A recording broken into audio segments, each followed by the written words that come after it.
Hi, this is Circe Olson Woessner. I'm the director of the Museum of the American Military Family, and this is our podcast, At Ease. I'm speaking with Averie Gannon, a sophomore. I think you're a sophomore, right? I am, yes. Okay, in high school, and the brains and voice behind the Military B.R.A.T Podcast.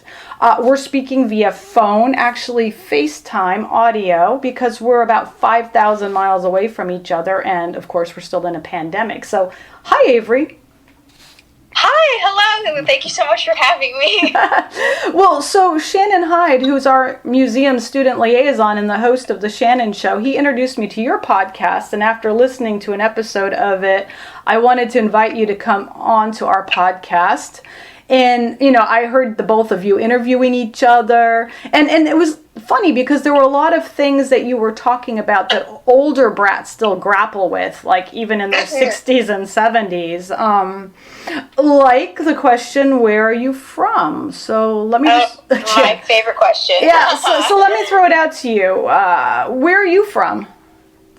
So normally I just kind of lay out the backstory of my life, considering that's just not an easy question to answer anymore. But I usually just say I was born in San Diego, and then I lived in Charlottesville and moved to Japan, and now I live in Northern Virginia. So depending on who I'm talking to and depending on how long they've known me or what their answer is that they're looking for, I usually will just start with California and then end up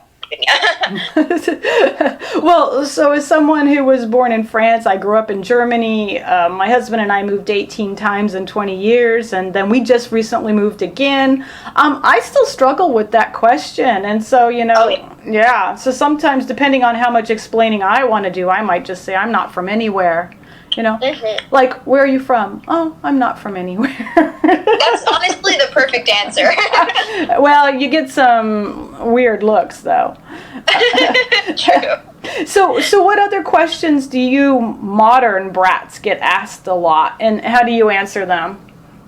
Well, a lot of my questions really come from people of my age and, like, years and things like that. So a lot of them revolve around my past school life. My favorite one is, since you went to school on a military base. Oh, did you go to a military academy? And I'm like, no, I'd be in much better physical shape if I went to a military academy. But I probably get those questions a lot about the schooling, and then definitely some of, which parent is in the military? How long have you been doing this? But for me, it's always, been my whole life, but because my dad joined the Circe so young, but those are usually some of the questions I get. I try to field them with the best answers I can that makes sense to the person I'm talking to. Right. Well, you know, and it's important to, you know, they're asking out of genuine interest, and so, you know, we may have answered that same question 100 million times, but it's the first time they've heard it, so yeah. Right. Yeah. So I do have a couple more questions, and I imagine these are also questions you get, but I thought I would just go through all the stereotypes and get them done with. No problem. So what is the worst thing about being a brat, and then what is the best thing about being a brat?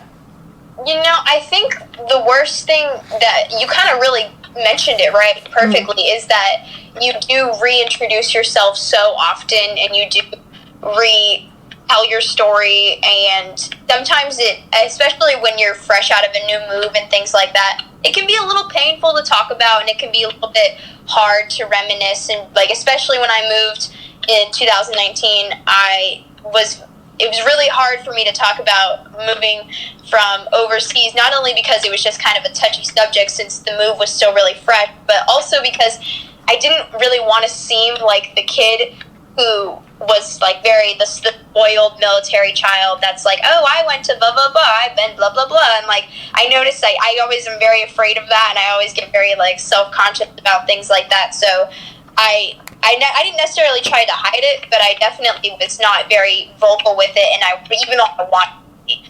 And I think probably the best part is, I say it almost every time, it really is getting the new experiences, the new maturity underneath the belt, because I know whether it be living different towns in different cities or across the world, or you travel a lot, or you move schools a lot. I mean, I know I've definitely moved more houses than I have places or schools and things like that. So it's always that new experience and trying something new and really getting to grow from that and learning more about yourself along the way. You know, you absolutely touched on things that people who have been, you know, out of the military life forever are still grappling with. So you're right. You know, I'm on a lot of, you know, different Facebook groups, and people talk about they got in trouble because they would tell, you know, the teacher would say, okay, introduce yourself to the class, you know, and you know, and then they would say, well, I lived in Germany, I lived in Japan, and the teacher would be like, you're bragging, you know. Yes, or you're lying. Or the one that I'm more afraid of, I'm afraid they think I'm lying. Mm-hmm. I'm afraid they're like, yeah, you moved from Japan? Okay, yeah, sure, whatever. But like, I'm so afraid of that. Well, I think nowadays, of course, people aren't quite, you know, they understand military life a little bit more, educators and things like that. So listen, you're a podcaster. That's how I got to know you. What made you decide to make or to do a podcast? And do you listen to a lot of podcasts? So it's kind of a funny story. Ironically, I went into this as so I took a lot of classes over the summer for my school and for extra credit and things like that, and a lot of them required you to come up with like pseudo products or pseudo ideas that you wouldn't actually complete, but just like whether it be inventing something new or how would you improve your school with what product and things like that. And one of them fit the bill of, I was like, oh, I'll create a podcast about something I can talk about. And I was like, oh, well, being a military brat is something you can absolutely talk about. And I actually I was talking to my friend on the phone about it, and she was like, so you're going to do that for real, right? And I was like, oh, I didn't actually think I should. She told me, she was like, no, you need to. You absolutely need to. That's a really good idea. And she flat out told me, she said, Averie, if you don't do it, I'm going to do it. And I said, okay, I'll do it. Sure. So that what really got me into it. And then I realized how fun it was and how much of a voice you really get to have. And that propelled me to keep going with it. And I am so bad about it, but I really don't listen to other podcasts. And I feel so awful, especially as a content creator and as someone who gives a lot of time to putting in the editing and the hours for this podcast. I really should listen to more, but I have a choice few that I pull from, and I listen to them as much as I can, but I definitely need to get out there more. Well, so getting on to this content creation, so what is your process? How do you come up with topics and find guests? I think I remember in about March of 2020, I sat down and kind of wrote the gist of the script, and I kind of used the same format, the same intro, the same outro, and the same sort of questioning styles I wrote those all down, and I wrote about 10 of them, and I fielded some ideas between my mom and I were going back and forth, and she would help me pick some, and I would draft some, things like that. But it really was when I was writing them, I was thinking of people in my mind. I was like, oh my gosh, I remember a time when this happened with, X person or Y person, and I really and then it clicked one day, and I was like, why don't you just invite them to come on? Why don't you just ask them if they want to participate? And I got pretty much a 100% yes, I want to participate, which was so touching to me and so absolutely heartwarming that they wanted to come on and speak out about what their experiences were and what they're interested in. And so it all just kind of fell into line, and I think I've been drafting instead of sitting down and coming up with a bunch of new ideas over time when I realized, hey, I should dedicate an episode to this, or I should maybe talk about this, and suggestions were great too, and that's kind of just the real creative process. Well, so that's kind of cool. I like that. I like the spontaneity. I like that, but I also like that you're actually, thinking it out. So how many episodes have you done? I have I've published 9 episodes, but I'm in the work about 12 right now. I try to plan ahead as much as I can, but I think I'm going to publish one this weekend, so by this weekend it'll be 10, but right now it's 9 published for listening. Okay, yeah, that's what I saw. It's good to have a couple in your back pocket, just in case, so you always have. That's what we do with our blogs. I actually have blog posts posting all the way through 2022. Mm-hmm. Oh my gosh, I'm not that prepared. But well, I have 60 years of experience about this, but I do, because you don't want to ever not have something if people are counting on you. So yeah, so I do that too.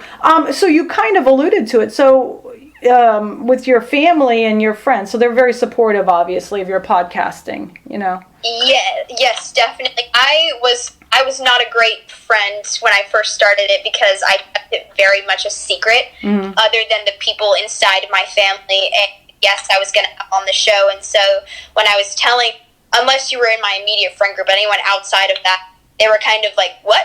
Wait, really? And they kind of took that sort of that moment to really digest, like, she's really doing this and she's really putting this out there. My favorite story is telling my dad I was going to do it because he's my active duty service member, and he thought it was another project for my class, and he was just like, oh, that'll get you an A for sure. That's a good idea. Yeah, that'll definitely get you an A. And I had to tell him, and I said, no, Dad, I'm really thinking about doing this, like, for real. And he looked at me and he said, oh, like, seriously? And I said, yeah. And I think it really clicked for him that it wasn't going to become another, like, back burner idea or something I was just going to forget about when I actually invested in equipment. And I think that was really a moment for him to really realize, like, oh, she really wants to do this, and she really actually wants to talk about this. Well, see, that's our dads. I told you about my dad pushing me forward, and now your dad, helping you forward too. That's kind of cool. Do you ever get feedback on your shows? You get emails saying someone really liked the show or they hated it or anything? Any feedback? I really have been very fortunate with the feedback. I have to say, the feedback that I have gotten has been actually all positive, and I haven't had any real, like, for lack of a better term, any trolls or any haters or things like that. It's been really quite a positive experience, and I kind of went into it and thinking, okay, well, someone's going to have an issue with it, someone may have a problem, but then I started doing it, and I really saw that the people whose opinions most mattered to me enjoyed it, and I think that was what propelled me to keep going forward. So shifting gears, I know you lived in Japan for a couple of years. What memories do you have of Japan, and how old were you? I actually kind of viewed Japan throughout 2 really big life developments, because I moved to Japan when I believe I was 9 years old. I was 9 years old when I moved to Japan, and I stayed there until I was 14. So I finished up my elementary schooling there, which was one big chunk of my life, and I did all of my middle school there, which was another really big part of my life. So those 2 sort of developmental periods for me brought different memories and brought different times, different friends, things like that. But my favorite really revolve around the relationships that I've been able to maintain, and the relationships with the families and the friends that I've made. And I talked especially about it with Shannon, where we talked about kind of how it means to have different, like, family members that aren't necessarily your family, but they're like family to you. They're not blood, but you feel close enough with them to call you your family. Right. Well, and you and Shannon discussed the disconnect you feel whenever you interact with people who've lived in the same place forever that aren't family or military related. Can you explain what you meant? I know there was this whole conversation about meeting people who've lived in the same town forever, and you feel kind of disconnected. Yeah, I relay back to, I have a certain friend here who, he's lived in this entire town his whole life, this town we live in here, and honestly, I know that he's told me before, he's like, you've done a lot, and I'm almost a little bit intimidated by your life experience, but I have to tell him, I say, honestly, I'm just as interested in your life as you are in mine, because I never had that growing up experience where you stay in one place, maintain your friendships, you go on more of the local town, like you do all the things in your town, and you grow up in this like one central stabilized community, and I never really had that until I started to really reach out and develop and really see my military community and the communities I am a part of. But I love to talk to him about it, and I'm so fascinated by his life, and so absolutely just like intrigued, and I want to know what he did for like his elementary school, what he did to grow up, things like that. And I think the one thing that I can't share with him is the fact that sometimes they will, my friend group will recall old experiences from like elementary school or from middle school and things like that. And I kind of just sit there and laugh with them, because most of the time they're fun and they make sense to me, but it's a little hard sometimes knowing, okay, I didn't have that same experience. But then usually they open the floor to me immediately after, and they're like, well, what did you do in middle school? Like, how different was it from our middle school experience? And so I still feel even though there is a little bit of a disconnect, I still feel very included with them. Well, I think that's really awesome that they actually do that. So I've said, I'm almost 60, and I have had this wandering life my whole existence pretty much. And I feel that disconnect even now. There's kind of a sadness, a wistfulness, a kind of a, these people have roots. They have roots, and they can point it out, and they can this is where they were born, and here's where they, I just applied for a job, and 2 of the 3 schools I taught at don't exist anymore. 2 of the 4 colleges I attended don't exist anymore. I have, part of my supervisors have died or moved on, and it's like I look really sketchy. I look like it's so interesting, and it's so, I tell them these things, and I tell them these pieces of my life, and they can't obviously relate to it on that level, but sometimes I'll go back and I'll be like, oh, this is completely different than when I loved it. Yeah. Okay, pop quiz. Based on how you feel right now, and if you had to choose right this very second, would you choose a mobile life, like moving every 2 or 3 years, or a rooted one where you stay put, maybe forever? I've definitely thought about this. I would absolutely still go with my life that has mobile and moving around, because it's just, it made me grow up a little faster, and sometimes I think that's good, sometimes I don't necessarily like that, but it really pushed me to grow into the person I am and the person that I want to be, and it prevented me from really sitting and thinking, oh my God, I live in too small of a town, or my dreams they may not come true because I'm not born in this big city town. Not living the life that I want to live. But it really taught me more than anything that there is so much that you can do even at such a young age, and so much the experience you can gain under your belt, and the grounding that you can have really got to that point with all the moving and all of the early on heartbreak and the early on maturity. So I would definitely take the mobile over the sedentary life. Okay, well, good explanation. Hey, we're going to have to wrap it up soon, and I'm noticing that we're getting a little bit of,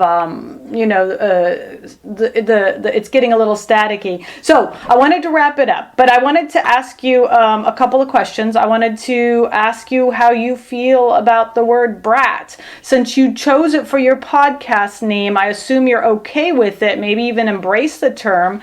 How do your other military friends feel about being called brats? I definitely embrace it. I know some people, I've met some people that have found it a little offensive and have found it a little bit sort of cliche and things like that. I think it's funny. I do. I think it's actually a little humorous, if you ask me, because I find it more playful than anything, and and I think the people I'm closest with feel the same way, and it's probably part of the reason why I do too. But I think it's a great way to kind of put a little bit of lightheartedness on the experiences you have growing up as a military child, and I chose it purposefully to show, like, hey, this is kind of just like a lighthearted thing. It's meant to be fun, and it's not meant to be taken seriously and things like that. Okay. So, what would you like our listeners to know about you or your show, and where can they find you on social media? I think if I had to really send a message across, it's that I really want to like join the community together, because even though you are around people you're similar with, or people you may even share that military lifestyle with, you can feel a little isolated from time to time, especially if you live overseas. It can be really hard to sort of grasp yourself as carrying on in this lifestyle and just keep on going with the way that you're living. And I find that if I can help anybody with my stories, or act as a safe space for a lot of people to show them that they're not alone, then that's really what I want to do.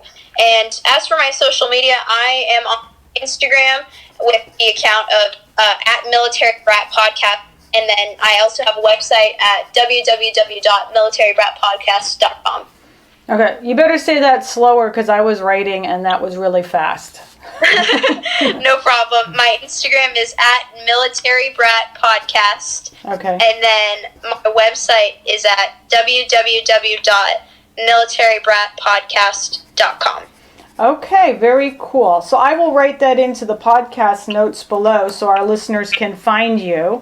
So I just wanted to say that once again, this has been Circe, the director of the Museum of the American Military Family in Tijeras, New Mexico. This is our podcast at ease. And I've been having a lovely conversation with Averie Gannon, who's the host of the Military B.R.A.T Podcast. And our museum's podcasts are supported in part by New Mexico Arts, the New Mexico Humanities Council, Sandia Area Credit Union, and organizations like Military B.R.A.T Seal and Military B.R.A.T's Registry. Thank you so much, Averie, for coming on and doing a great interview. Thank you so much for having me. I'm honored. Well, it was wonderful, and I wish you the very best of luck, and I hope to do a lot of collaboration with you. Mm-hmm. Thank you so much.